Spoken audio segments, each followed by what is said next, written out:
Good morning! Nandito po ako ngayon sa South Coast, Lian, Batangas. So, eto po, nandito ako ngayon sa Phase 1A ng South Coast.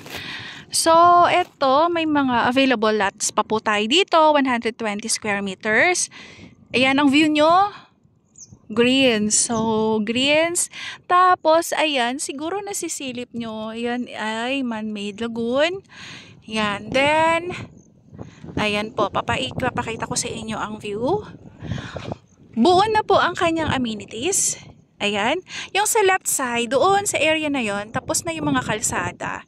Dito sa right side, tinatapos na rin po yung kalsada. So, ayan po, kita naman po ninyo.